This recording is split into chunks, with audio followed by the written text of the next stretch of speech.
संजय आवटे आवाज महाराष्ट्राचा विशेष कार्यक्रमात तुमचं स्वागत। आज पुन्हा नवी गाज नवा आवाज। सध्या सीझन इलेक्शनचा आहे। उत्तर प्रदेश असो किंवा आपल्याकडच्या महानगरपालिका, जिल्हा परिषद, ग्रामपंचायत सगळ्या निवडणुका असो, सगळीकडे धूम आहे निवडणुकांची। त्यात MIM ला केंद्रीय निवडणूक आयोगाने अधिकृत चिन्ह दिल्यानं त्यांचा पतंग सध्या हवेत उडतोय। 5 कोटींच्या मांडवलीची चर्चा अजून पण सुरू आहे। निवडणूक आली की जाती धर्मांच्या भिंती अगदी हमखास बांधल्या जातात। म्हणजे मोहळी मतांची बांधावी, पोळी आपलीच रांधावी आणि किमान 5 वर्ष तरी सत्ता घरात नांदावी, ही चारोळी आम्ही लहान असताना शाळेमधल्या भाषणांमध्ये वापरायचो। आज सुद्धा ती तशीच तेवढीच ताजी वाटते। त्यामध्ये जाती आणि धार्मिक ध्रुवीकरणाचा मुद्दा मात्र आणखी ठळक झालेला आहे। अशावेळी सर्वोच्च न्यायालयाने काही महत्त्वाची मतं काल नोंदवलेली आहेत। सरन्यायाधीशांच्या नेतृत्वाखालील 7 जणांच्या खंडपीठानं ही सगळी मतं जी नोंदवली आहेत ती फार महत्त्वाची आहेत। घटनेतलं जे 123(3) कलम आहे ते रिप्रेझेंटेटिव्ह ऑफ पीपल या संदर्भामध्ये भाष्य करतं। त्यामुळे निवडणुकीतले गैरव्यवहार, भ्रष्टाचार या अनुषंगाने सुद्धा त्याच्यामध्ये मांडणी आहे।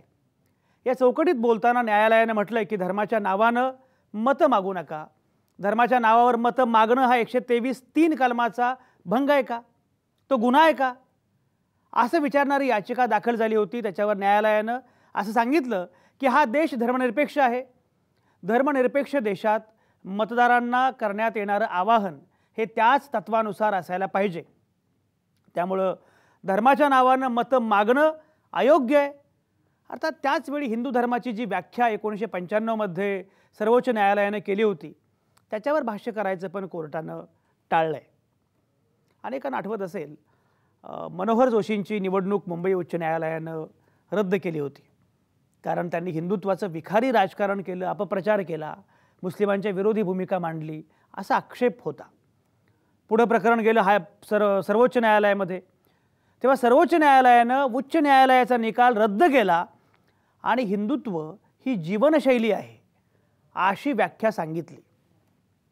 आता या व्याख्येचा गैरफायदा घेतला जातोय असं तिस्ता सेटलवाड आणि अशा अनेक अभ्यासकांचं म्हणणं आहे। त्यामुळे न्यायालयाच्या समोर त्यांनी ते पण मांडलेलं आहे आणि सुनावणी खरं म्हणजे आणखी सुरू आहे। पण आज सर्वोच्च न्यायालयाने जे म्हटलंय काल त्याची दखल या तिस्ता सेटलवाड किंवा या लोकांच्या म्हणण्याची घेतली नाही। त्यांनी असं म्हटलं की आता जे प्रकरण आलंय त्या चौकटीमध्ये हा हिंदुत्वाचा मुद्दा येत नाही। त्यामुळे हिंदुत्व म्हणजे काय याची व्याख्या पुन्हा करत बसण्यात आम्ही वेळ घालवत नाही। मात्र धर्माचा वापर कोणीही करू नये आणि धर्माचं राजकारण हे घटनाबाह्य आहे अशी भूमिका न्यायालयानं काल नोंदवलेली आहे। हा सगळा पट मी सांगितला चर्चेचा, कारण धर्माच्या तव्यावर मतांची पोळी भाजू नका या संदर्भातली चर्चा मला करायची आहे। आणि माझ्यासोबत आहेत नेहमीप्रमाणे नामवंत पाहुणे।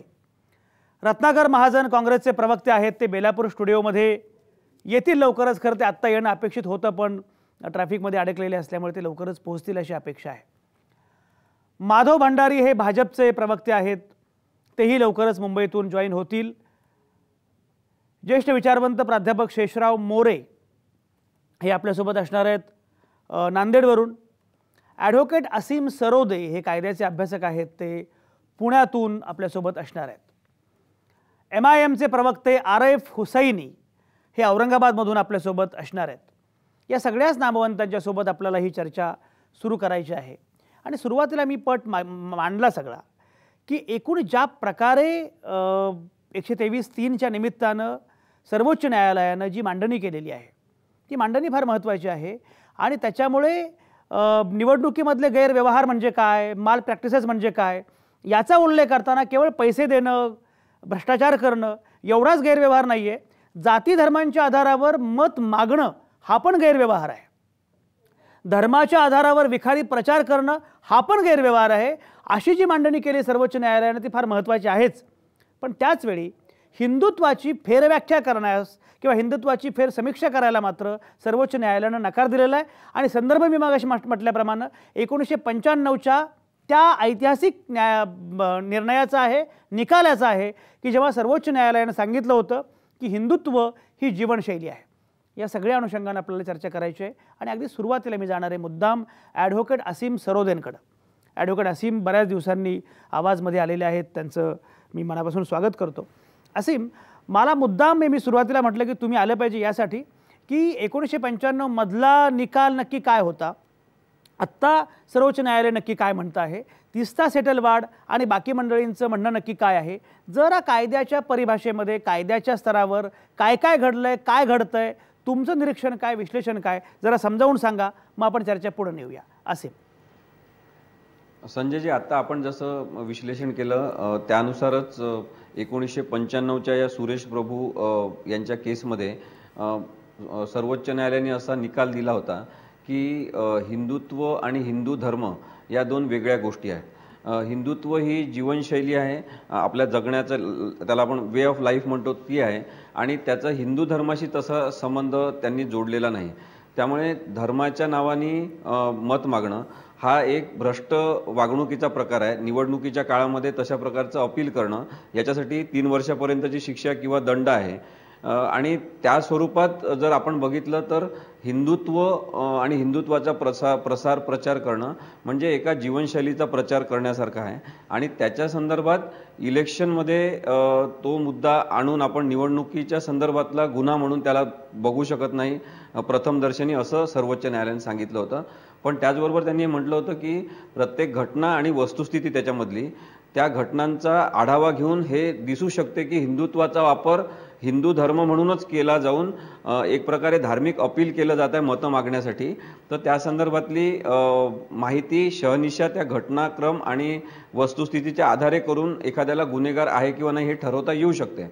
त्यामुळे एक झालं की हिंदू धर्माचा प्रचार करून किंवा हिंदू धर्माच्या नावाखाली मतं मागणाऱ्यांसाठी एक फारच मोकळीक निर्माण झाली असं दिसते की आम्ही हिंदुत्वाबद्दल बोलतोय, म्हणजे आम्ही वे ऑफ लाईफबद्दल, जीवनशैलीबद्दल बोलतोय, आणि त्यामुळे आम्ही धर्माचा प्रचार किंवा धर्माच्या नावाने मतं मागत नाही आहेत, अशा प्रकारची भूमिका ही सोयीस्करपणे घेऊन याच्यातून एक आपण या कायद्याच्या कचाट्यातून सुटू शकतो याची अत्यंत चांगली चलाख माहिती लोकांना झाली.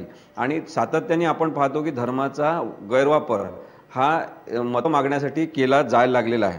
त्यामुळे हिंदुत्व म्हणजे धर्म असं नसलं तरी पण या संदर्भात आता जी तिस्ता सेटलवाड यांनी याचिका केलेली आहे, त्यांनी म्हटलंय की हिंदुत्वाचा असा वापर केला जातोय की तो धर्माच्याच, म्हणजे प्रतिधर्म आणि हिंदुत्व अशा प्रकारे हिंदूच एक धर्म म्हणून पुढे आणून त्याचा अपील म्हणून वापर करून मतं मागितले जात आहेत.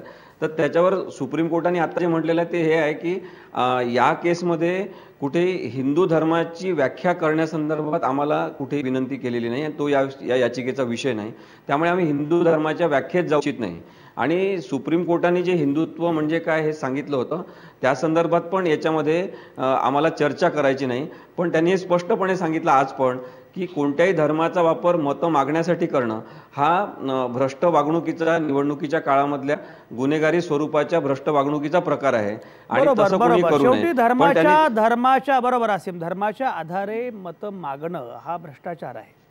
पण 2 गोष्टी त्यांनी अजून सांगितल्या, तेवढ्या मी फक्त सांगतो.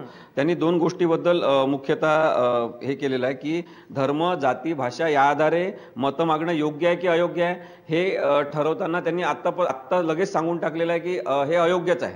आता आपण पाहतो की आता गोव्याचं इलेक्शन सुरू आहे किंवा इलेक्शन त्यांचं आता सुरू होणार आहे, आणि तिथे भाषेच्या आधारे भाजपमध्ये मोठी फूट पडून नवीन पक्ष तयार झालेला आहे. इथे महाराष्ट्रामध्ये पण आपण पाहतो की भाषिक प्रांतवाद आणून मतं मागितले जातात.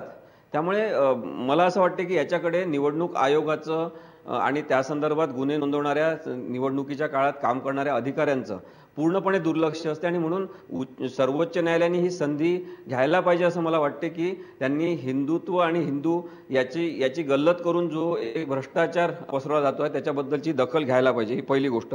दुसरी, त्यांनी सर्वोच्च न्यायालयाने म्हटलं की तिसरीच कोणीतरी व्यक्ती येऊन हे म्हणते आहे की न्यायालयीन किंवा कायदेशीर आव्हान आम्हाला या सगळ्या गोष्टींना द्यायचं आहे. तर त्यांचं म्हणणं आहे की निवडणुकीच्या काळात अशी घटना घडलेली नाही आणि त्या पार्श्वभूमीवर अशी केस आलेली नाही आहे. जशी की 1995 मध्ये सुरेश प्रभूंच्या केसमधून सर्वोच्च न्यायालयात पोहोचलं होतं, सॉरी रमेश प्रभूंच्या केसमधून हे प्रकरण सर्वोच्च न्यायालयापर्यंत पोहोचलं होतं, त्याच्यानुसार चर्चा झाली होती. आज ही चर्चा आयडियोलॉजिकल बेसिसवर सर्वोच्च न्यायालयात नेण्यात आली आहे. तेव्हा आम्हाला अशी आयडियोलॉजिकल चर्चा करण्याची गरज आहे का, हा एक न्यायालयीन मुद्दा कोर्टाने उपस्थित केलेला आहे आणि त्यामुळे कदाचित त्यांनी त्यातून हात काढून बरोबर. एकूण पट काय आहे तो लक्षात आला. पण चांगलं आहे की आयडियोलॉजिकल डिबेटमध्ये आम्ही जाऊ इच्छित नाही असं सर्वोच्च न्यायालयाने म्हटलं. नाही तर अलीकडे सर्वोच्च न्यायालय कुठल्याही विषयामध्ये आम्ही जाऊ इच्छित नाही किंवा जाऊ शकत नाही असं म्हणायची त्यांची तयारी नसते. कुठल्याही विषयावर सर्वोच्च न्यायालय अगदी ठोसपणे आपली मतं मांडत असतं. पण हिंदुत्वाबद्दल मात्र बोलताना त्यांनी अगदी सोयीस्कर पद्धतीनं नरोवा कुंजरोवा अशी भूमिका घेतलेली दिसते. त्याचा अर्थ काय लावायचा किंवा काय त्याच्या अनुषंगानं बाकी गोष्टी होत राहतील. पण धर्माच्या नावावर मत मागू नका, धर्माच्या नावावर मत मागणं घटनाबाह्य आहे अशा पद्धतीनं आत्ता सर्वोच्च न्यायालयाने म्हणणं आणि यापूर्वीसुद्धा या प्रकारचं विवरण केलं गेलेलं आहे. अशा वेळी MIM सारखा पक्ष की ज्याला केंद्रीय निवडणूक आयोगानं मान्यता दिलेली आहे, पतंग हे निवडणूक चिन्ह दिलेलं आहे आणि केंद्रीय निवडणूक आयोगाचे MIMचे आरिफ हुसैनी आत्ता आपल्यासोबत आहेत. आरिफ हुसैनी औरंगाबादमध्ये बसलेले आहेत आणि आरिफ हुसैनी तुमचं अभिनंदन, कारण तुमच्या पक्षाला केंद्रीय निवडणूक आयोगानं आता मान्यता दिलेली आहे, तुम्हाला पतंग हे निवडणूक चिन्ह मिळालेले, सगळे छान आहे. पण मुद्दा असा आहे की धर्माच्या नावानं मतं मागणं गैर आहे, धर्माच्या नावानं मतं मागणं अवैध आहे असं सर्वोच्च न्यायालय एकीकडे म्हणतं आहे. अशा वेळी MIM सारख्या पक्षाचा आधार काय? तुम्ही जर धर्माच्या नावानं मतं मागणार नाही आहात तर तुमचं दुसरं राजकारण आहे तरी काय? मग अशा स्थितीमध्ये धर्माच्या नावानं होणारं राजकारण हे गैर आहे असं MIM सारखा पक्ष म्हणू शकणार का? आरिफ, काय म्हणणं आहे?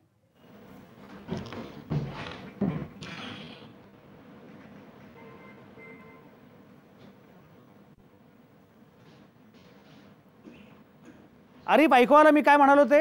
हाँ साहब, शुक्रिया साहब आपका बहुत बहुत। बोला साहब, अभी आपने जो बताया है और मैं अभी एडवोकेट साहब की पूरी बात को सुन रहा था, मेरा और मजलिस इत्तेहादुल मुस्लिमीन का बहुत साफ और बहुत सीधा बोलना है इसके अंदर कि हमारे राष्ट्रीय नेता बैरिस्टर असदुद्दीन अवैसी साहब और हमारा पक्ष, आप इनके पूरे पार्लियामेंट के डिबेट और आप इनके जो है तो पूरे जितने भी चैनल्स पर होते हैं पूरे डिबेट आप उठा के देख लीजिए।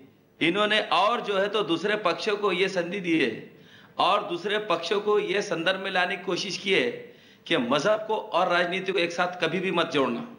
साहब, ये सारा प्रकरण चल रहा है 1951 का कायदा बना हुआ है कि कोई भी शख्स, कोई भी पक्ष आप जो है तो धर्म के नाम पर वोट नहीं मांग सकता, ये कायदेशीर अवैध है। अच्छा, थेटपणे भूमिका आता आरिफ हुसैन अशी मांडतायत की हे अवैध आहे, त्याच्यामुळे धर्म आणि राजकारण यांची गल्लत करू नये अशा प्रकारची भूमिका MIMची आहे असं आरिफ हुसैन यांची त्यांचं म्हणणं आहे. माधव भंडारी पण आपल्यासोबत आहेत. माधव भंडारी, मला सांगा की या सगळ्या पर्स्पेक्टिव्हमध्ये खरोखरच धर्माच्या नावानं होणारं राजकारण म्हणजे सुप्रीम कोर्टानं असं म्हटलं आहे की जेव्हा तुम्ही वापर करता हिंदुत्वाचा किंवा हिंदू धर्माचा ज्या नावाचा तेव्हा जीवनशैली म्हणून ठीक आहे, पण त्या आधारे मतं मागणं, त्या आधारे लोकांना एकत्रित करण्याचा प्रयत्न करणं हे मात्र गैर आहे. अशा वेळी भाजपची एकूण जी आजवरची आयडियोलॉजिकल जी काही भूमिका आहे या संदर्भात हा निर्णय, हा निकाल किती महत्त्वाचा वाटतो, काय म्हणणं आहे? आजच्या निकालाचं महत्त्व विशेष आहे, कारण 95 साली म्हणजे जवळजवळ 20 वर्षापूर्वी जी भूमिका सर्वोच्च न्यायालयाने घेतली तीच भूमिका आजही न्यायालयाने कायम ठेवली.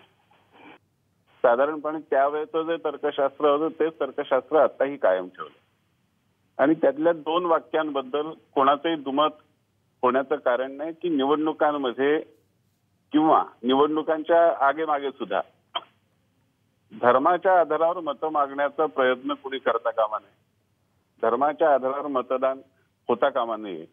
ही भूमिका निश्चितच आपल्या संविधानाच्या चौकटीतली भूमिका, सर्व राजकीय पक्षांनी ही भूमिका मान्य करावीच लागेल. कुठल्याही पक्षाला ही भूमिका नाकारता येणार नाही. पण त्यातला एक मुद्दा जो आपलं वाक्य आहे, मला ते त्या निकालामध्ये किंवा न्यायमूर्तींच्या निरीक्षणामध्ये ते वाक्य आहे की नाही मला कल्पना नाही. धर्माच्या नावावर लोकांना एकत्र करणं असा जो एक शब्दप्रयोग आपण केला, निवडणुकीच्या काळात अशा तऱ्हेचं धर्माच्या नावावर एकत्रीकरण करता येत नाही. आपल्या निवडणूक आचारसंहितेनुसार निवडणुकीच्या काळात देवळांचा आणि धार्मिक स्थळांचा वापर हा राजकीय पक्षांना करता येत नाही. त्यामुळे धर्माच्या नावावर लोकांना एकत्र करण्याचा विषय सोडून द्या. बरोबर. म्हणजे ज्या ग्रामीण भागामध्ये पूर्वी सभा घ्यायला जागा नव्हती आणि देवळात सभा होत असं सगळ्याच राजकीय पक्षांच्या, ती परिस्थिती आली आहे. पण आता देवळामध्ये राजकीय पक्षांना सभा घेता येत नाही, कुठल्याच पक्षाला घेता येत नाही. आणि त्याबद्दल कोणाचं काही म्हणणं नाही. ठीक आहे, निवडणूक आचारसंहिता निश्चित केली, त्या आचारसंहितेचा सर्वांनी आदर केलेला आहे. त्यामुळे निवडणुकीच्या काळामध्ये धर्माच्या आधारावरती लोकांना एकत्रीकरण करणं हे सुद्धा कायद्यानुसार आपल्याकडे होऊ शकत नाही.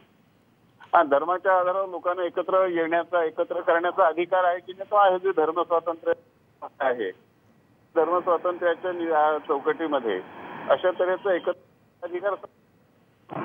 त्यामुळे मला असं वाटतं की सर्वोच्च न्यायालयाने आजची मांडलेली भूमिका, जी 20 वर्षापूर्वी मांडली होती, तीच भूमिका, जी संविधानाच्या मूळ सूत्राला, मूळ स्पिरिटला धरून असलेली भूमिका आहे आणि तीच या देशाची खरी भूमिका आहे. बरं, माधव भंडारी, तुमचा मुद्दा महत्त्वाचा आहे, पोहोचला. डॉक्टर शेषराव मोरे पण आहेत आपल्यासोबत. मी मगाशी म्हटलं की शेषराव मोरेंनी आजच हिंदू राष्ट्राच्या अनुषंगाने मांडणी करणारा एक लेख लिहिलेला आहे आणि त्या संदर्भात मी दुपारी त्यांच्याशी बोलत होतो. मला एक सांगा शेषराव मोरे की एकीकडे हिंदुत्वाची वेगळी व्याख्या आता करणार नाही, कारण 1995 मध्ये जी व्याख्या सुप्रीम कोर्टाने केली होती त्याच्यामध्ये आम्हाला जायचं नाही, म्हणजे त्यांनी ती आत्ता मान्य केली, अमान्य केली असं काहीच नाही आहे. त्यांचं म्हणणं असं होतं सर्वोच्च न्यायालयाच्या खंडपीठाचं की आत्ता जे आमच्यापुढे प्रकरण आलेलं आहे त्याच्यामध्ये काही हिंदुत्वाची पुन्हा व्याख्या करणं वगैरे अपेक्षित नाही, अभिप्रेत नाही आहे. मुद्दा असा आहे शेषराव मोरे की हे सगळं होत असताना मग हिंदू राष्ट्र नावाची जी संकल्पना आहे, म्हणजे आता माधव भंडारीने एक भूमिका मांडली, त्यांच्याकडे पुन्हा तपशिलात मी जाणारच आहे, पण संघ विचार जो आहे त्याच्यामध्ये हे हिंदू राष्ट्र आहे ही भूमिका संघानं कायमच स्वीकारलेली आहे, कायमच मांडलेली आहे. ज्या मगाशी उल्लेख झाला रमेश प्रभूंचा, सुभाष देसाईंचा, मनोहर जोशींचा 1995 मध्ये, ज्यामुळे हा सगळा वर्डिक्ट दिला गेला आणि ज्यामुळे हिंदुत्वाचा मुद्दा पुढे आला, त्या शिवसेनेनं कायम हिंदुत्वाची आपली एक वेगळी भूमिका पण सातत्यानं मांडलेली आहे. त्यामुळे हिंदू राष्ट्र आहे अशा प्रकारची भूमिका मांडली जाते.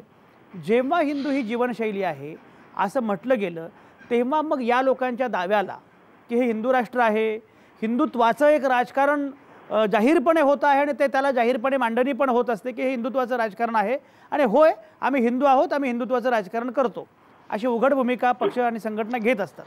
शेषराव मोरे या सगळ्या परिप्रेक्ष्यामध्ये एक विचारवंत म्हणून, इतिहासाचे अभ्यासक म्हणून काय तुमचं निरीक्षण आहे, काय म्हणणं आहे?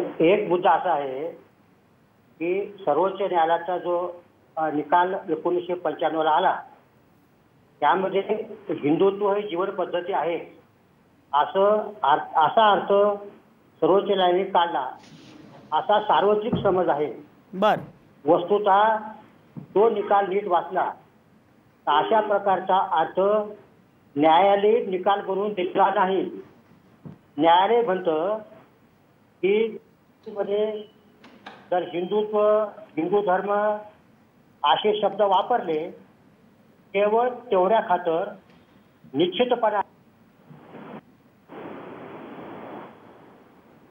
संपर्क तुट गया. बरोबर बरोबर. शेषराव मोरे बोलत होते पण तेवढ्यात संपर्क होत नाही. असीम सरोदे हे जे म्हणतायत, शेषराव मोरे जे म्हणतायत ते खरंच किती बरोबर आहे किंवा काय नक्की तुमचं म्हणणं काय?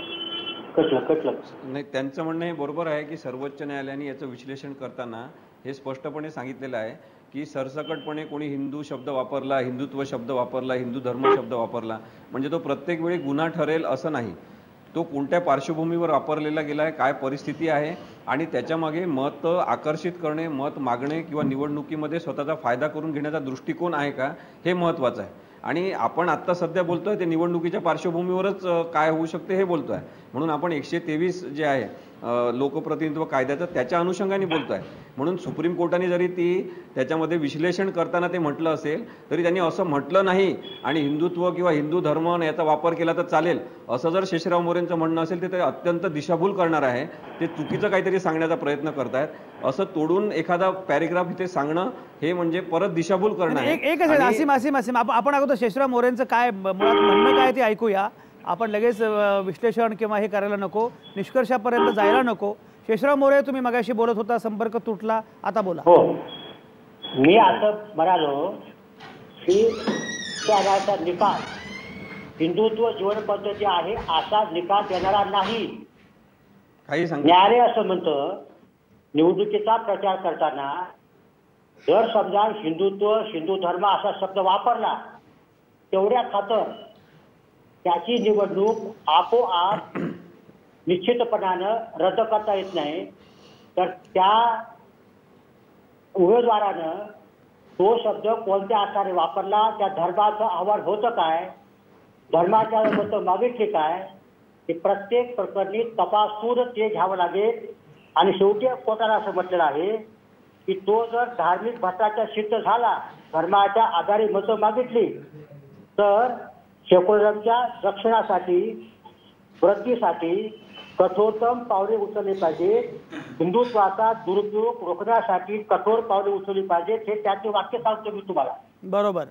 सर्वोच्च न्यायालयानं असा ऐतिहासिक दृष्ट्या कोणते आतापर्यंत घेतले गेले ते पूर्वीचे 6 निकाल सर्वोच्च न्यायालयाने उद्धृत केले, 6 विचारवंत राधाकृष्णनपासून उद्धृत केले. ते म्हणाले याचा असा आक्षेप होऊ शकतो. तेव्हा तो बोलत असताना अनेक अर्थापैकी अर्थ आहे असं सुप्रीम कोर्ट म्हणतं. त्यामुळे तो शब्द वापरला एवढ्या खातर निवडणूक होत नाही, तर त्यांनी धर्माच्या आधारे मतं मागितली काय. आणि याप्रमाणे सर्वोच्च न्यायालयाने कुणाचा निर्दोष सोडलेला नाही. रमेश प्रभू प्रकरणी धार्मिक भ्रष्टाचार झाला, धर्माच्या आधारे मतं मागितली म्हणून त्यांची निवडणूक रद्द केली. त्यांच्या बाजूला प्रचार केले गेले होते शिवसेना प्रमुख, त्यांनाही दोषी ठरवलं. राम कापसे आणि मनोहर जोशी या दोघांचे निकाल तेव्हाच लागले. त्यांना निर्दोष सोडलं. ते राम कापसेच्या संबंधात कोणताच पुरावा नाही म्हणून सोडलं. तेव्हा हिंदुत्वाचा अर्थ जीवन पद्धती आहे असं कोणाच्यासाठी निर्दोष सोडलं नाही. तेव्हा कोर्ट म्हणतं की त्याचं भाषण फक्त तपासून तुम्ही घ्या. बरोबर बरोबर बरोबर. शेषराव मोरे हा मुद्दा पोहोचलाय. माधव भंडारी, मला फक्त एक विचारायचं आहे की या सगळ्या स्थितीमध्ये हिंदू राष्ट्र या संकल्पनेचं काय करायचं, हिंदुत्वाचं राजकारण या संकल्पनेचं काय करायचं, काय म्हणणं आहे? मुळामध्ये आपल्याला जर राष्ट्रसंघाच्या भूमिकेचं विचारायचं असेल तर तुम्ही राष्ट्रसंघाच्या प्रवक्त्यांना बोलवायला हवं. नाही मला तुम्हालाच विचारायचंय की हिंदू राष्ट्र या संकल्पनेचं काय करायचं, हिंदुत्वाच्या राजकारणाचं काय करायचं. कारण शेवटी एक लक्षात घेतलं पाहिजे की देवेंद्र फडणवीस जेव्हा आम्हाला त्या संघाच्या युनिफॉर्ममध्ये संचलन करताना दिसतात, त्यामुळे या विचारधारेपासून पूर्णपणे फटकून जाणं की आमचा काही संबंध नाही असं म्हणणं सुद्धा कितपत पटेल लोकांना, हा पण बोला. नाही, मी असं काहीच म्हणलं नाही की मी संघाच्या विचाराशी माझा संबंध नाही, संघाच्या विचारांशी फटकून बघतो, काहीच म्हटलं नाही. हा बोला. पण संघाच्या भूमिकेबद्दल जर तुम्हाला काही विचारायचं असेल तर तुम्ही संघाच्या प्रवक्त्यांना बोलवायला पाहिजे असतं. मी संघाच्या प्रवक्ता असू शकत नाही, मी संघाची भूमिका मी सांगू शकत नाही. पण काही गोष्टी मी स्पष्ट करतो की राष्ट्रीय स्वयंसेवक संघ हा काही राजकीय पक्ष नाही. राष्ट्रीय स्वयंसेवक संघ माधव भंडारी मी तुम्हाला RSS बद्दल विचारतच नाहीये. मी तुम्हाला राष्ट्रीय स्वयंसेवक संघाबद्दल विचारतच नाहीये. मी तुम्हाला असं म्हणतोय की मग आता हिंदुत्वाचं राजकारण कालबाह्य होणार का, मग आता हिंदू राष्ट्र ही संकल्पना कालबाह्य आहे असं मानायचं का, एवढा माझा मुद्दा आहे. संघ काय म्हणतो वगैरे सोडून द्या. मुळात हिंदुत्वाचं राजकारण कोण करतं हे मला माहित नाही. बर, आम्ही ज्या निवडणुका लढवतो, आम्ही राजकारण करतो, आम्ही ह्या देशाच्या विकासाच्या मुद्द्यांवरती निवडणुका लढवतो, आम्ही आर्थिक राजकीय मुद्द्यांवर निवडणुका लढवतो आणि त्याच्या आधाराने लोकांकडे मतं मागतो. ज्या वेळेला लोकांना आमच्या भूमिकेबद्दल काही अनुकूलता वाटते लोक आम्हाला मतं देतात, ज्यावेळेला वाटत नाही तेव्हा आम्हाला देत नाहीत. आणि हे सगळ्याच राजकीय पक्षांच्या बाबतीत होत असतं. त्यामुळे मला हिंदुत्वाचं राजकारण म्हणजे काय हा शब्दप्रयोग मला काही समजत नाही. बर. आणि या देशामध्ये 1952 सालच्या पहिल्या निवडणुकीत मुस्लिम लीग, मुस्लिम मजलिस अशा अनेक संघटना, अनेक राजकीय पक्ष हे धर्माच्या आधारावरती संघटित होऊन धर्माच्या आधारावर मतं मागत आले. पण त्याला सुद्धा आमचा आक्षेप नाही. ठीक आहे, त्यानं ते राजकारण करणं सोयीचं वाटतं ते करतात, आमचा त्याच्याबद्दलही आक्षेप नाही. आणि ते जर या देशाच्या कायद्याच्या घटनेच्या चौकटीत बसून राजकारण करतायत तर त्याच्याबद्दल आक्षेप असण्याचं कोणाचंच कारण नाही. आरेफ हुसैनी माधव भंडारी जे म्हणतायत की आमचा हिंदुत्वाच्या राजकारणाशी काही संबंध नाही, हिंदुत्वाचं राजकारण कोण करता आहे तेच मला माहिती नाहीये, आरेफ हुसैनी काय म्हणणं आहे? साहब, ये भाजपा के लोग जो है ना, इनका दोहरा चरित्र है। ये जो है तो पूरा आदेश आरएसएस से लेके अपना पॉलिटिकल संगठन पूरा जो है तो देश में चलाते। आसिम सरोदेना काहीतरी बोलायचं, आसिम बोला. हॅलो. मला हे सांगायचं आहे की मगाशी शेषराव मोरे सरांनी पण जे सांगितलं त्या अनुषंगाने मला हे महत्त्वाचं सांगायचं आहे की कायद्यामध्ये कधीच बियॉन्ड रिझनेबल डाऊट हा गुन्हा सिद्ध झाल्याशिवाय कोणत्याही लोकप्रतिनिधित्व कायद्यानुसार त्यांचं गुन्ह्याचा वापर केला, धर्माचा वापर केला असं सिद्ध होऊच शकत नाही. त्याच्यामुळे ते सिद्ध करावंच लागते, ही पहिली गोष्ट. याच केसमध्ये म्हटलेलं आहे की इंडिपेंडंट असं अपील असलं पाहिजे ते धर्माच्या नावाने मत घेण्याचं. त्यानंतर कॅनव्हासिंगचा तो भाग असला पाहिजे असं त्यांनी त्याच्यात स्पष्ट म्हटलेलं आहे. आणि बाकी कायद्यांमध्ये जसं असते की प्रोबॅबिलिटीज किंवा पॉसिबिलिटीज पाहून कायद्यामध्ये अन्वयार्थ काढले जातात, या कायद्यामध्ये स्पष्टपणे म्हटलेलं आहे की धर्माचा वापर केलेला आहे हे बियॉन्ड रिझनेबल डाऊट म्हणजे शंका कुशंकांच्या पलीकडे सिद्ध झालं पाहिजे. त्यामुळे त्यांनी जे अन्वयार्थ काढण्याचा प्रयत्न केलेला आहे तो पूर्ण चुकीचा आहे. कायदा अत्यंत स्पष्ट आहे, पण हिंदुत्व आहे तसंच मग बुद्धत्व आहे का, मग तसंच वे ऑफ लाईफ मुस्लिमत्व आहे का, तसंच वे ऑफ लाईफ जैनत्व आहे का. आणि मग प्रत्येकाने इलेक्शनच्या वेळेस समजा आता मुस्लिमत्व त्यांनी वापरलं, कोणी बुद्धित्व वापरलं, मग आता याचा अर्थ त्यांनी धर्माचा वापर केला नाही असं समजायचं का? म्हणून आता आपण या लेव्हलला आलेलो आहे की आपण अशा अनेक घटना बघितलेल्या आहेत आणि बघतो आपण की निवडणुकीच्या वेळेस अत्यंत चालाखपणे हिंदुत्व याची व्याख्या जी आहे ती गैरवापर केला जाते आणि धर्माचाच वापर केला जातो. त्यामुळे आता हे कुठेतरी स्पष्ट होण्याची गरज आहे की वे ऑफ लाईफ तुम्ही जगताना वापरा, निवडणुकीच्या वेळेस वे ऑफ लाईफ बद्दल बोलायचं नाही, कारण की तुम्ही ते आडमार्गाने हिंदू आणि हिंदू धर्माचं अपील म्हणूनच वापरताय.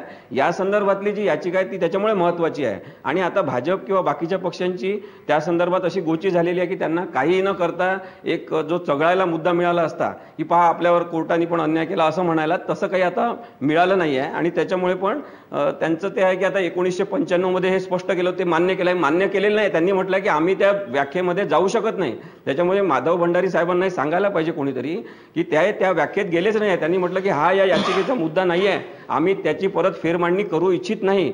जर कोणीतरी परत स्वतंत्र याचिका केली कदाचित होऊ शकेल. त्यामुळे कोर्टाने ते आता परत मान्य केलेलं आहे असं मुळीच नाही. तुमचा मुद्दा पोहोचला माधव भंडारींकडे, आपण जाऊच. या पण आरेफला काहीतरी बोलायचे. आरेफ बोला, तुम्ही सलगपणे बोलत राहा. आरेफ सलगपणे बोलत राहा.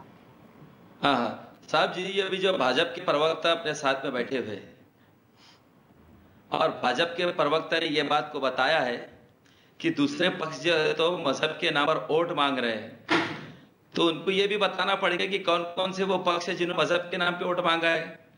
और बीजेपी पूरे देश के अंदर कब तक ये दोहरा चरित्र चलाते रहेंगी? पूरे आदेश आप आरएसएस से लेके देश के अंदर राजनीति चलाते हैं. आरएसएस के प्रवक्ता सीधे आरएसएस से निकलकर जब सत्ता में भाजपा आती है तो फिर इसके पदाधिकारी बन जाते हैं, कश्मीर का मसला हल कर बैठ जाते हैं. हर हर महादेव के किसके राजनीति के जलसों के अंदर नारे लगाए जाते हैं और वोट मांगे जाते हैं. जय सिया राम के नारे अभी से उत्तर प्रदेश में लगने शुरू हो गए वोटिंग के लिए. तो भाजपा वालों को कहिए कि अपना दोहरा चरित्र बंद कर दीजिए और ये दूसरे पक्षों पे लक्षण लगाना बंद कीजिए. ये सारा राजकारण इनके पास चलता है, पूरे भगवा वस्त्र पहनकर बोले आप जो तो धार्मिक नारे लगाकर वोट मांगे जाते हैं और किसी के धर्मों का लिहाज नहीं करते, दूसरों को सम्मान नहीं करते. ये पूरी ढटाई. और से नरेंद्र मोदी जी प्रधानमंत्री बन के आए, इन्होंने पूरे हिंदुस्तान के अंदर डिक्टेटरशिप राजनीति का पूरा पूरा परवान चढ़ा के रखा है. हर प्रदेश के अंदर के आप क्वेश्चन को उठा के देख लियो की इनके राष्ट्रीय नेता. तुमचा मुद्दा पोहोचला. मुळामध्ये धर्मांध राजकारण केलं जात आहे हे म्हणण्याचा अधिकार MIM ला किती आहे हा खरं म्हणजे प्रश्नच आहे. पण तरीही तुम्ही जो काही मुद्दा उपस्थित केलेला आहे, माधव भंडारी काय म्हणतात? नाही आरेफ तुमचा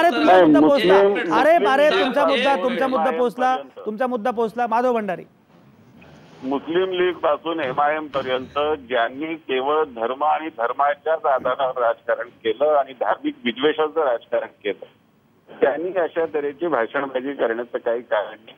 मी माझ्याच वक्तव्यामध्ये स्पष्ट केले की मुस्लिम भंडारी साहब आप ये बताइए कि धर्म के नाम पे मजलिस ने वोट कहाँ मांगा, ये बताइए आप. मैंने पूरा उदाहरण आपको बता चुका है.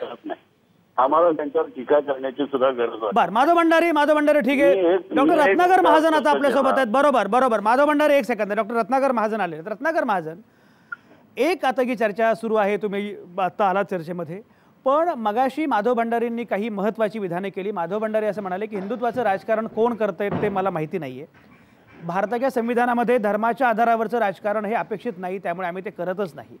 हिंदू राष्ट्र वगैरे संकल्पनेशी भाजपचा काही संबंध नाही, त्यामुळे आम्ही संविधानिक पातळीवर धर्माच्या आधारावरचं राजकारण नाकारतोच. अशा प्रकारची भूमिका भाजपची आहे. संघाची काही असेल तुम्ही संघाच्या प्रवक्त्यांना विचारा, मला संघाचं माहीत नाही, संघ हा राजकीय पक्ष नव्हे, पण भाजपची मात्र विचारधारा अशी आहे. अशी मांडणी माधव भंडारींनी आत्ता केली. रत्नाकर महाजन, तुम्हाला असं वाटतं का की जो सर्वोच्च न्यायालयाचा निकाल आहे की धर्माच्या नावावर तुम्ही मतं मागू नका, या संदर्भात किती महत्त्वाचं वाटतं, काय म्हणणं आहे? भारतीय जनता पक्षाची अशा वेळी नेहमीच अत्यंत संभावितपणे घेतलेली विश्वामित्री भूमिका असते.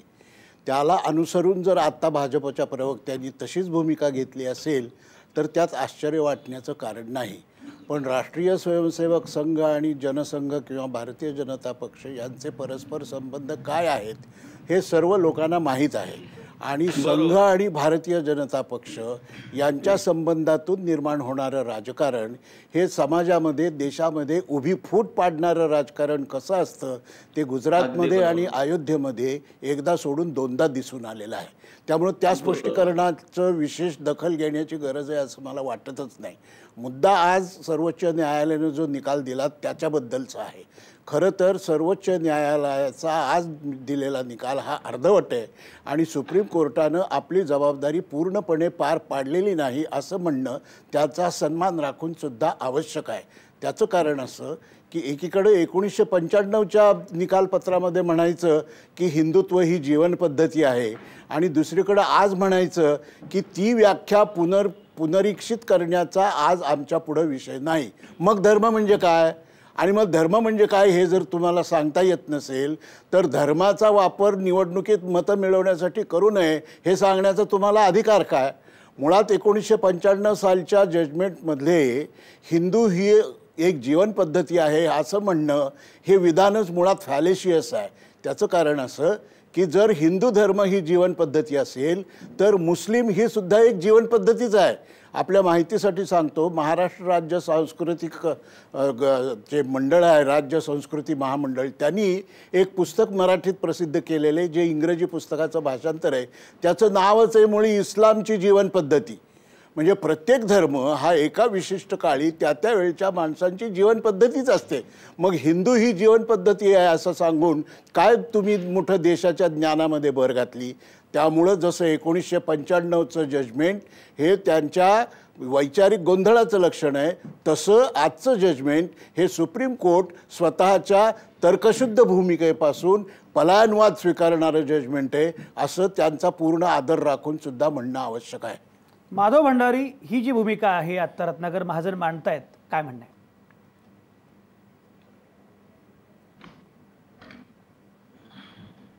माधव भंडारी आहेत ना आपल्यासोबत? माधव भंडारी,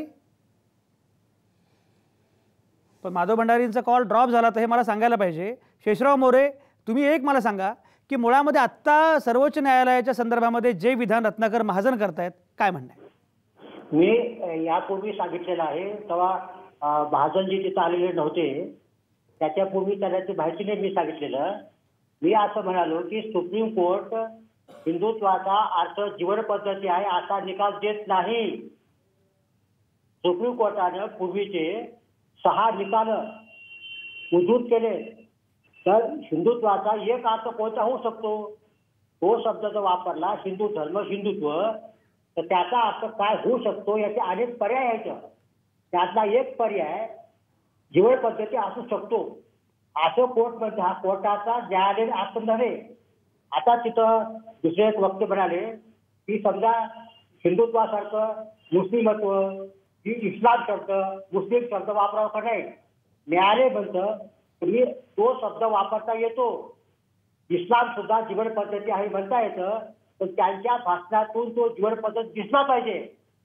जीवन पद्धतीला हरकत नाही, तुमचे भाषण काय करतात ते महत्वाचं आहे. तेव्हा इस्लाम म्हणा की हिंदू धर्म म्हणा हे शब्द वापरण्यात एवढंच नाही, सर्वोच्च न्यायालयाच्या 95च्या निकालात असं म्हटलं आहे की एक म्हणू शकतो की माझ्या धर्मावर अन्याय होतो आहे, हे सरकार धर्मात भेदभाव करत आहे, तेव्हा मला तुम्ही मते द्या, मी भेदभाव न करणारं सर्व धर्माला समान वागणारं सरकार आणणार आहे. अशा प्रकारे सुद्धा आवाहन करता येतं आणि ते आव्हान सेक्युलरिझम पूर्ण करण्यासाठी आवश्यक आहे. कोर्ट म्हणतात शब्द वापरायला त्याची हरकत नाही आहे. तो शब्द अचानक कोणता वापरा, मुस्लिम शब्द वापरा, हिंदू वापरा, इस्लाम वापरा, वापरत आहेत. शेषराव मोरे असं त्या निकालपत्रात नाही ना. शेषराव मोरे त्या निकालपत्रामध्ये असं नाही म्हटलेलं ना. असं अजिबात निकालपत्रात म्हटलेलं नाही. आणि जसं तुम्ही वाचता तसंच आम्ही पण वाचतो. तुमच्यापेक्षा 4 बुकं कमी वाचली असतील आम्ही, पण आम्ही सुद्धा वाचतो. त्यामुळं सुप्रीम कोर्टाचं जे निकालपत्र आम्ही वाचलं त्याप्रमाणे आम्ही आणि असं म्हणायचं की 6 पर्याय आहेत, त्यात एक पर्याय हा असू शकतो, म्हणजे काय हा आहेच ना. याचा अर्थ सुप्रीम कोर्टाने ते विधान केलेलं आहे असं आपण मान्य करता. जेव्हा म्हणता की 6 पर्याय असू शकतात त्यापैकी हा एक पर्याय आहे, तेव्हा तो आहेच ना. माझ्या समोर निकालपत्र आहे, वाचून दाखवू का? हा वाचा वाचा. हा पा कोर्ट म्हणतं 95 बरं काय, हे निकाल यांनी बरोबर आहे म्हणून हात लावला नाही. हे हिंदुत्व त्यांच्यासमोरचा प्रश्न असा आहे, भाषांतर करतो आपल्या. हिंदुत्व, हिंदू धर्म हे शब्द किंवा इतर कोणत्या धर्माचे निवडणूक प्रचारात नाव वापरले तर केवळ तेवढ्या खातर नियर यूज तो निवडणुकीतील धार्मिक भ्रष्टाचार ठरतो काय व त्या आधारावर संबंधित कायद्यानुसार निवडणूक रद्द करता येते काय. त्यांचं उत्तर नकारार्थी आहे. निष्कर्ष असा आहे पुढे कोर्टाचा त्यांच्या भाषेत, हिंदुत्व किंवा हिंदू धर्म हा शब्द निवडणुकीत वापरला तर केवळ तेवढ्या खातर तो आपोआप ऑटोमॅटिकली व निश्चितपणे नेसेसरीली निवडणूक भ्रष्टाचार होतोय गृहीत धरणे फसवे आहे. कोणत्या आधारे तो शब्द वापरला गेला ते प्रत्येक प्रकरणी भाषणाच्या आधारे तपासले पाहिजे. धार्मिक भ्रष्टाचार या अर्थाने तो वापर सिद्ध झाल्यास त्याच्या उचलण्यासाठी कठोरतम पावले उचलली पाहिजे. ठीक आहे. शेषराव मोरे बरोबर आहे. पण मुळामध्ये त्यामुळे सुद्धा कोर्टानं जे मगाशी रत्नाकर महाजन म्हणतायत की कोर्टानं ज्या प्रकारे विधान करायला पाहिजे, उलटपक्षी कोर्टानं एका अर्थानं हिंदू ही जीवन पद्धती आहे असं मानून धर्माच्या राजकारणाबद्दलची आपली संदिग्धता ही कायम ठेवली हा त्यातला मुद्दा आहे. या आधारे कुणाची निवडणूक रद्द केली नाही. नाही निवडणूक रद्द केली नाही तेच सांगतोय. उलट पक्षी जर असं असेल तर निवडणूक रद्द करायला पाहिजे होती. अभी निकाल निकलना है इसका. मुद्दा असा आहे संजयजी, निवडणुकीमध्ये मग तुम्ही हिंदू, हिंदू धर्म, इस्लाम, मुस्लिम हे शब्द साधे वापरले तर निवडणूक दिली ना. असं कसं म्हणजे शब्द वापरले ते. एक लक्षात घ्या, सर्वोच्च न्यायालयाने काय निकाल दिला बरं का. एक लक्षात घ्या, सर्वोच्च न्यायालयाने मुळामध्ये संदिग्धता कायम ठेवली हाच आक्षेप आहे. आणि मुळात ती जी भाषणे त्या काळातली ती सगळ्यांना ठाऊक आहेत, ती अगदी लोकांनी बघितलेली आहेत, ऐकलेली आहेत. त्याला हा शिक्षा झालेली आणि तिथे जीवनशैली अशा अर्थानं नाहीये. उलट पक्षी हिंदू नसलेल्या लोकांविषयी ज्या प्रकारे अनुदार टीका झाली होती तेही आपल्याला माहिती आहे. त्यामुळे सर्वोच्च मलाही सांगा शेषराव मोरे मला सांगा, सर्वोच्च न्यायालयाच्या निकालपत्रानं तुमचं समाधान झालंय का त्या 1995च्या? हा निकाल सुप्रीम कोर्टाचा आर्थिक निकालच नव्हे. कोर्ट काय म्हणतं, व्यवहारामध्ये निवडणुकीच्या प्रचारामध्ये हे शब्द वापरले जातात. मुस्लिम, ख्रिश्चन, बौद्ध, इस्लाम हे शब्द वापरल्याच्यामुळं तेवढ्यामुळं धार्मिक भ्रष्टाचार एक लक्षात घ्या. शेषराव मोरे मुळामध्ये एक लक्षात घ्या की खरोखरच हिंदू शब्द वापरल्यामुळे भावना दुखावण्याचा प्रश्नच नाही. मग भारताची प्रतिज्ञा आणि राष्ट्रगीत म्हणताना सुद्धा दुखावलं जाईल. प्रश्न हा नाहीये. मुद्दा आहे ज्या पद्धतीनं, ज्या विखारी पद्धतीनं वापर होतो त्याच्यावर बोट ठेवण्याऐवजी सर्वोच्च न्यायालयाने एखादा सुविचार संग्रह काढावा अशा प्रकारे भूमिका मांडली. त्याच्याबद्दल आपण बोलत होतो. एनिवे शेषराव मोरे मी तुमच्याकडे येतो. ही सगळी चर्चा फार महत्वाची, पण मला आता ब्रेक घ्यायचा आहे. तुम्ही कुठेच जाऊ नका.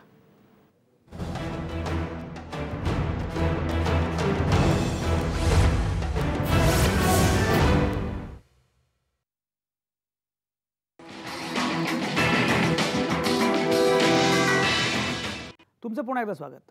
धर्माच्या तव्यावर मतांची पोळी भाजू नका अशी चर्चा सुरू आहे आणि सर्वोच्च न्यायालयानं जे सुनावलं आहे की धर्माचा वापर करता कामा नये 123(3)च्या अनुसार जे काही ज्याला इलेक्शन माल प्रॅक्टिसेस निवडणुकातले गैरव्यवहार म्हटलं जातं त्याच्या अनुषंगानं सर्वोच्च न्यायालयानं हे सांगितलेलं आहे. त्याबद्दल आपण बोलत होतो आणि हिंदुत्वाच्या फेरव्याख्येचाही मुद्दा होता. माधव भंडारी हे जे आहे की तुम्ही मगाशी खूप चांगली मांडणी केली की संविधानिक जी भूमिका आहे त्या भूमिकेच्या आधारे सगळ्याच पक्षांनी या प्रकारे धर्माचा वापर करता कामा नये. पण तुम्हाला असं वाटतं का तरीही धर्माचा वापर अनेकदा केला जातो, धर्माच्या नावावर मतं मागितली जातात, हे अशा निकालांमुळे थांबेल, कमी होईल असं वाटतं का?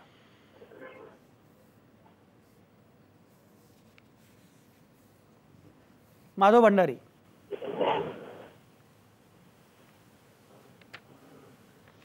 माधव भंडारी माझा आवाज ऐकू येतोय? न तर माधव भंडारीनं माझा आवाज ऐकू येत नाही बहुधा.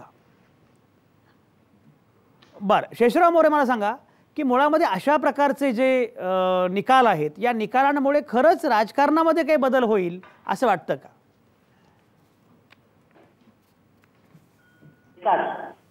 जणू काय त्या निकालामध्ये हिंदुत्वाचा प्रचार करायची परवानगी दिली वाटेल त्या अर्थानं असं नाही घ्यायचं. त्या 23(3) मध्ये ना त्या फक्त धर्म नाही आहे त्याच्या जोडीला मी म्हटलं शेषराव मोरे तुम्ही ते निकालपत्र सोडून द्या. ते मी सांगितलं ऐका शेषराव मोरे मी सांगितलं इलेक्शन माल प्रॅक्टिसेसच्या अनुषंगानं ते आहे हे मी सगळं बोललो. ते निकालपत्र सोडून द्या. मी असं म्हणतोय की या निकाल आपल्याकडे तर वेळ कमी आहे आता, या निकालाचा परिणाम काय होईल आणि या निकालामुळे किंवा या निर्णयामुळे किंवा सर्वोच्च न्यायालयाने व्यक्त केलेल्या मतामुळे जे असेल ते, पण खरंच त्यामुळे खरोखरच राजकीय पक्षांना धर्माचा वापर ते करणार नाहीत असं होईल का? काय वाटतं? नाही, ते निकाल लागला काय न लागला काय, धर्माचा वापर करण्याचा जो काही पूर्वीचा कायदा आहे, शिक्षा आहे ते राहणारच आहे. धर्माच्या मतं मागितल्याच्या नंतर धर्मच नाही आहे. धर्माबरोबर जात आहे, भाषा आहे, वंश आहे, जमात आहे. हे चारही आधारे जर तुम्ही मतं मागितली निवडणूक रद्द होते. हा कायदा शिल्लकच आहे. फक्त त्या उमेदवारानं एजंटनं असा वापर केला काही बघा तो हा कायदा शिल्लकच होणार आहे. ते रेकॉर्ड सगळे निवडणूक आयोग सर्वांची भाषणं रेकॉर्ड करतं. विरोधी पक्ष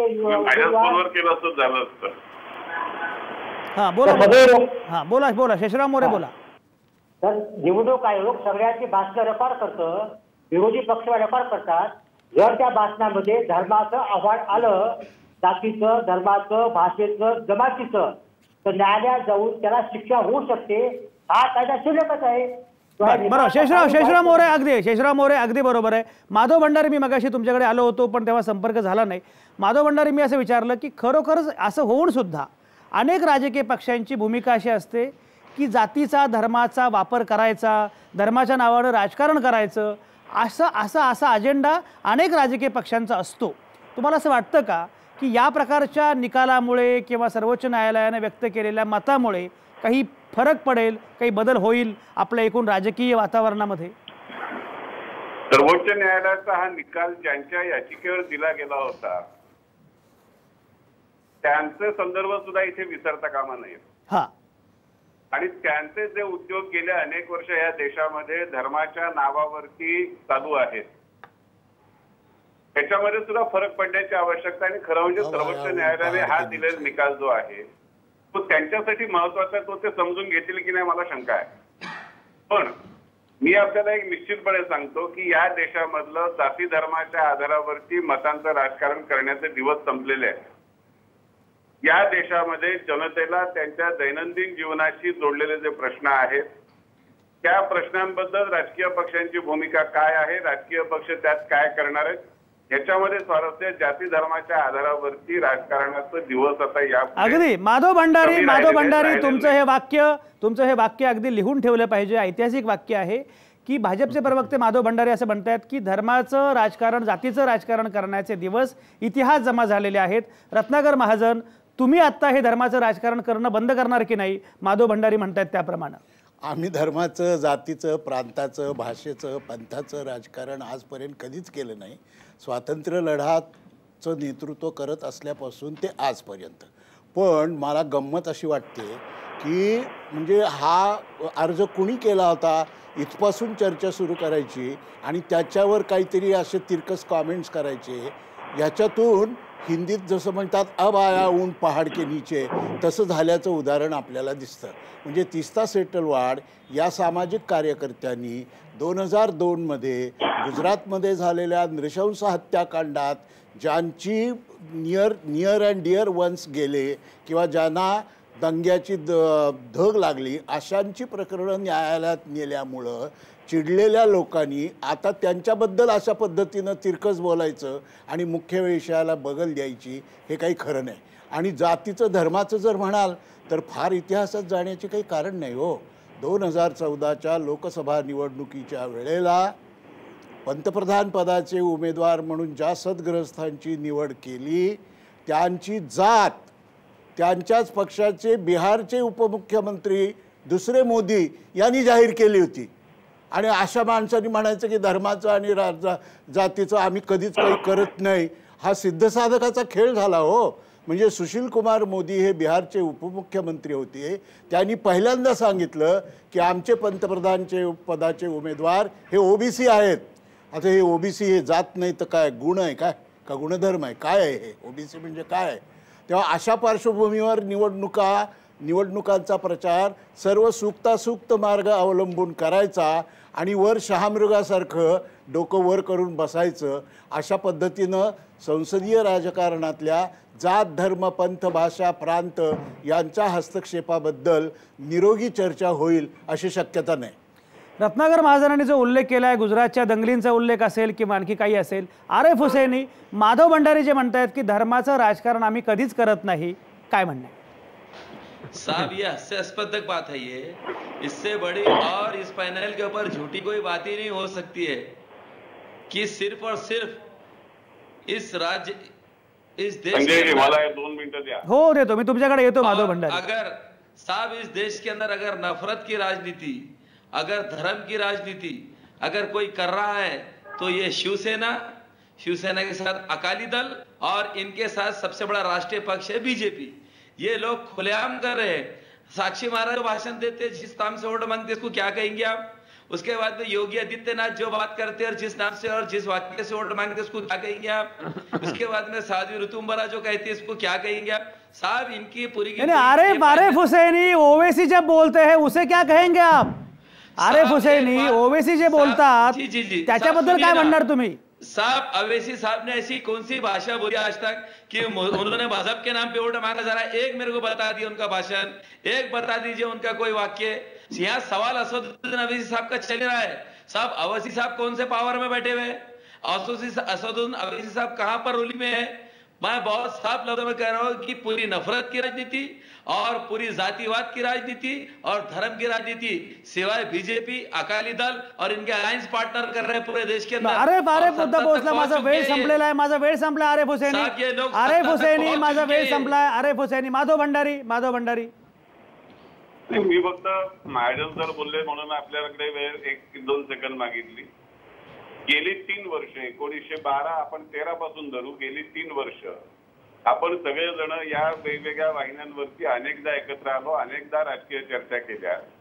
या 3 वर्षांमधल्या कुठल्याही राजकीय चर्चेमध्ये माझ्या तोंडून या विकासाच्या मुद्द्यांशिवाय वेगळा मुद्दा आलेला असेल तर सांगा. आणि मी प्रत्येक वेळेला आमच्या जाहीरनाम्यामध्ये धर्म की रफनत की राजनीति का पूरा प्रचार करके सत्ता में आ गए आप बात कर रहे हैं.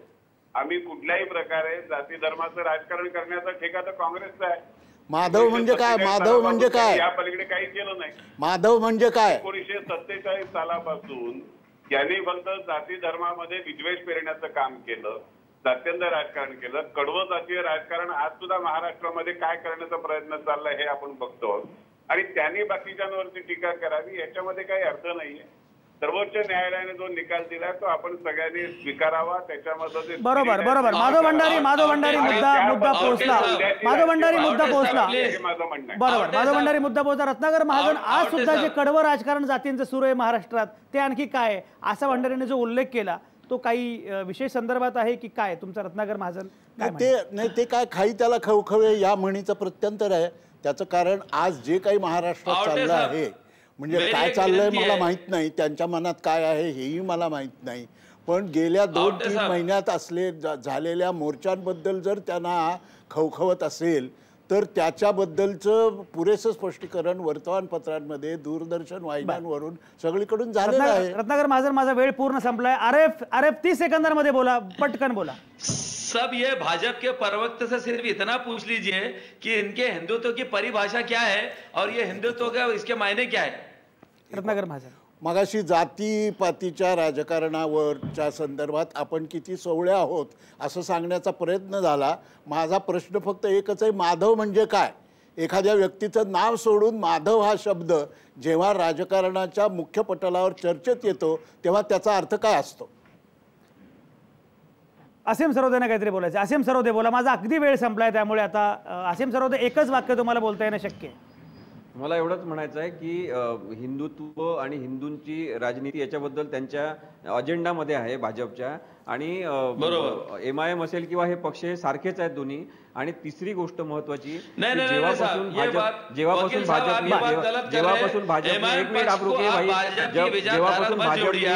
केवळ धर्माचं ठीक आहे. सगळी चर्चा फार महत्वाची आहे. सगळी चर्चा सगळ्याच नामवंतांचे अतिशय मनापासून आभार. कारण काय आहे की आता वेळ अगदी संपलेला आहे. तांत्रिक अडचणींमुळे माधव भंडारी हे थेटपणे थ्रू होऊ शकले नाहीत. तांत्रिक अडचणीमुळे शेषराव मोरे थेटपणे थ्रू होऊ शकले नाहीत. ट्रॅफिक आणि बाकीच्या अडचणींमुळे रत्नाकर महाजन लवकर पोहोचू शकले नाहीत.